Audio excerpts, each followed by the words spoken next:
Hi, I'm Jamie Bissonnette from Little Donkey in Boston.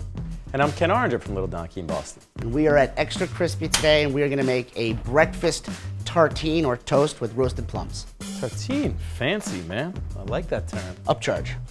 $1. What we're gonna do now is roast the plums. The first thing you wanna do is get the pan hot. We use a cast iron pan because you can get a better caramelization. You wanna get a sear on it, but you don't wanna get something where you're splattering oil all over the place, because then they'll burn too quickly. Because there are a lot of natural sugars in the plums, and we're gonna add some sugar to them already. Let it kind of heat up, don't touch it. A lot of people, sometimes you'll see cooks and they're always going like this. You know those morons that we have in the kitchen and they're like always moving the pan and you're like, what the hell are you guys doing? There's no reason to shake a pan over and over again. You're just gonna create fire inside instead of on the bottom.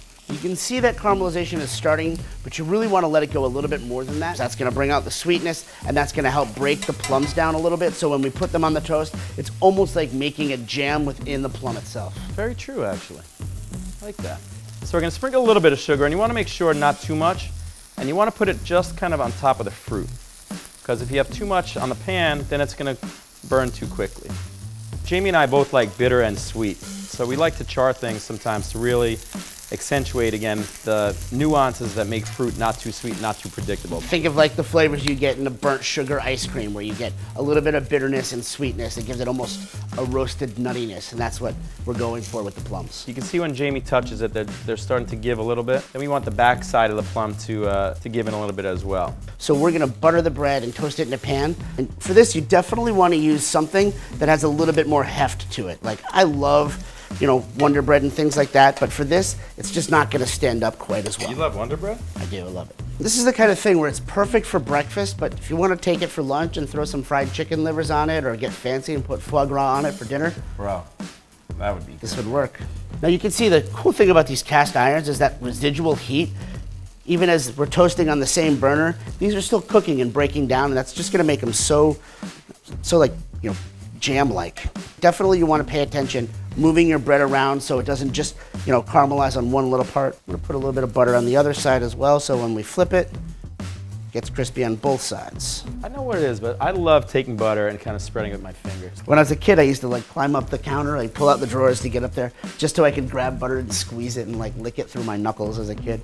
My dad makes fun of me for it now. So that's what you're looking for. And then once you flip it, you just kind of want to push it down again a little bit, just to make sure that the other side makes contact. Look at that. I love when you that, get like, that little bit of like beurre noisette right over there. Yeah, just a little bit more butter won't hurt. This one's nice and dark. I like it dark. Smash that a little bit.